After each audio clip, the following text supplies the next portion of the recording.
No Dia Internacional das Mulheres, passando para deixar o meu reconhecimento a todas vocês e falar de uma intimidade minha aqui, né? A vida é dinâmica e nós vamos aprendendo no dia a dia. Há 4 anos eu me separei e meus filhos eram muito pequenos. O Gabriel tinha 8 meses, meu pititico, e o Antônio 5 anos. E eu me vi obrigado a mergulhar nesse universo de pai, né? Não que antes da minha separação eu fosse um pai ausente. Não, eu me achava até participativo, acordava à noite, trocava, dava banho, ficava com os meninos e tal.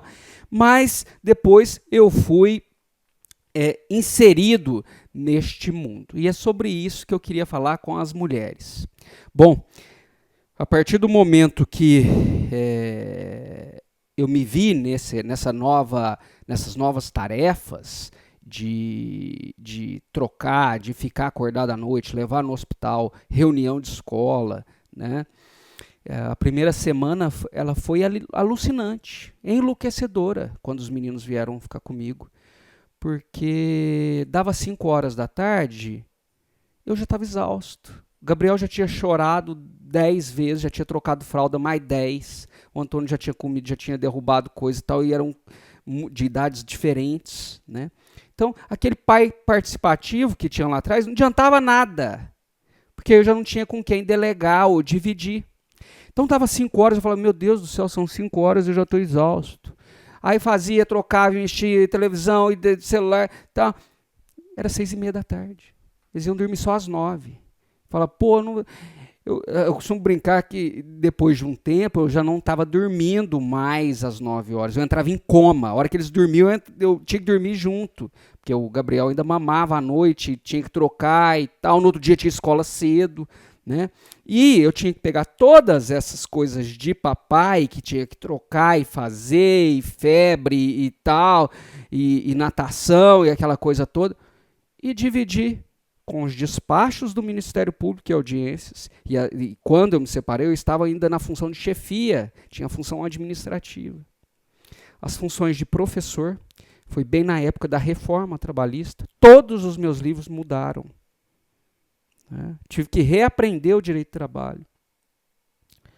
E, além de autor e professor, procurador, era papai em tempo integral, aprendendo a ser papai, né?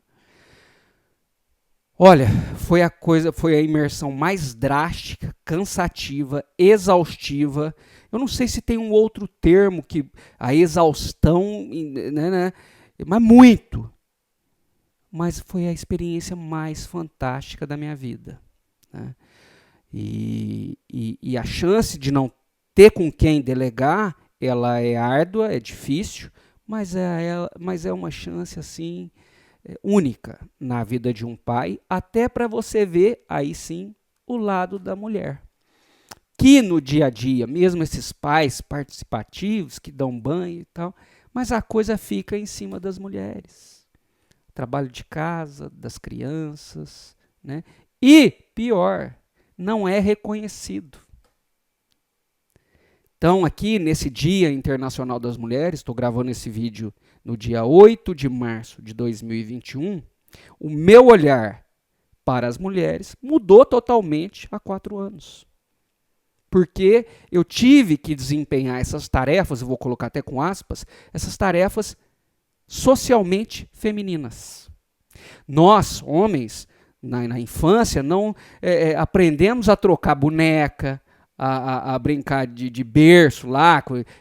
Então, na hora que o homem se vê obrigado a ter que fazer essas funções, com aspas novamente, femininas, nós não fomos feitos para isso na infância, ou não fomos treinados para isso, né?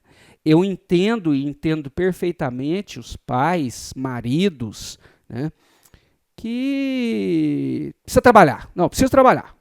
Nós fomos feitos para isso mesmo, para trabalhar. Mas é muito mais fácil, no meu caso, eu gravar 10 horas de aula, escrever um livro, ter que despachar 50 ação civil pública, a ter que ficar uma semana com os meus filhos e tarefas da casa. E é socialmente bonito, você fala, não, tem que trabalhar, né? Então, a hora que eu tive que ficar com os meninos, porque eles foram morar lá em casa, muito jovens, idades diferentes, abriu-se um novo olhar, um novo universo. E aqui ninguém paga de bom moço, que chega, porque, não, foi a coisa mais difícil da minha vida. Eu, às vezes, olhava uma mulher no supermercado, danando com... Eu já não aguento mais, fica quieto, não sei o quê. Eu olhava e falava, pô, mas que mulher destemperada. Essa mulher, né? Fazia... Hoje, no final da tarde, depois que eu já levei menino na escola e já troquei, e já falei que não é para brigar, e eles estão brigando, e tarará, e suja o sofá, e tal. À noite, às vezes, eu dou uns gritos lá em casa, vocês estão doidos? Vocês estão doidos? Já falei 1000 vezes. Aí, esse dia, eu fui no supermercado, uma mulher deu um rompante, eu virei para ela e fiz assim, ó, te entendo perfeitamente. A exaustão chega, né? E ainda lidar com o trabalho e tudo, e a coisa tem que fluir, né? Então, nesse Dia Internacional das Mulheres, e o Dia Internacional das Mulheres, ele surgiu, tem várias datas, né? Mas ele surgiu fruto da reivindicação de melhores condições de trabalho, né? Até a primeira lá que se registra foi uma passeata das mulheres para reivindicando melhores condições de trabalho contra a Primeira Guerra Mundial. O dia 8 de março foi uma reivindicação da classe operária feminina, né? Como é mais difícil para as mulheres conquistar espaço? Porque tem toda essa tarefa feminina que muitas vezes não é valorizada e reconhecida pela sociedade. A gente só valoriza e reconhece quando se coloca no lugar, né, nas tarefas que elas desempenham.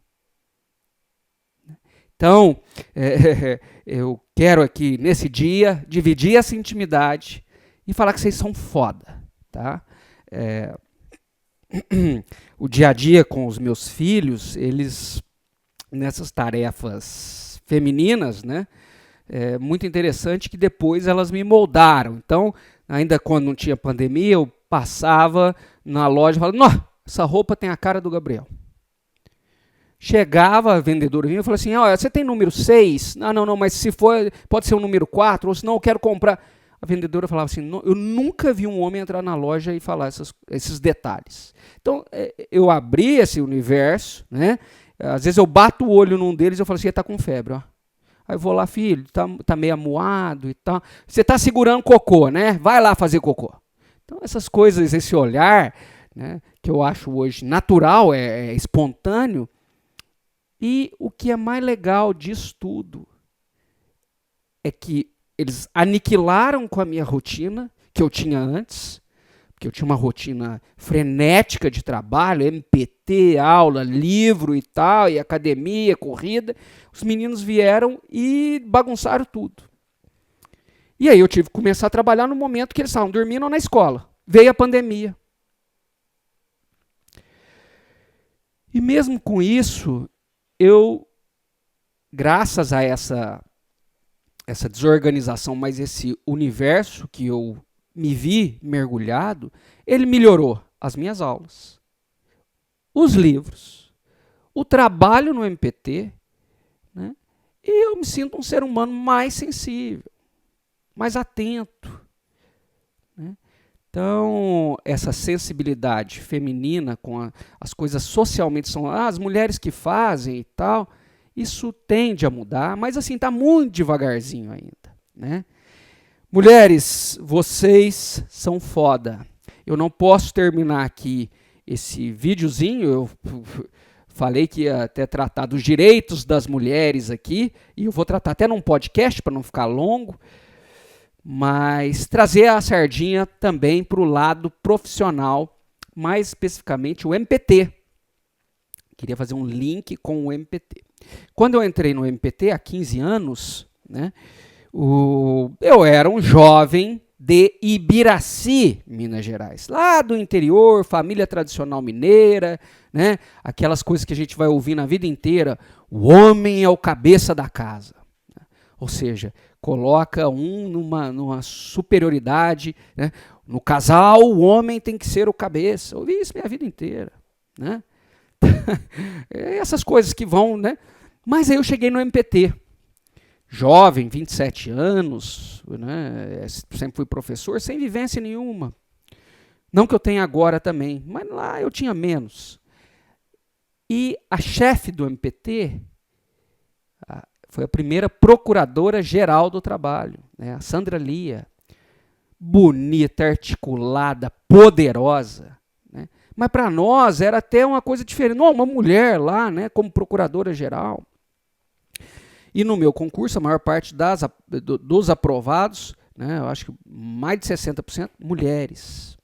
E depois, o MPT também sempre teve mais aprovados, aí, entre os aprovados, as mulheres. Eu dividi a minha primeira lotação em Boa Vista com uma mulher fantástica, Elisiane, né, defensora aí do espaço das mulheres.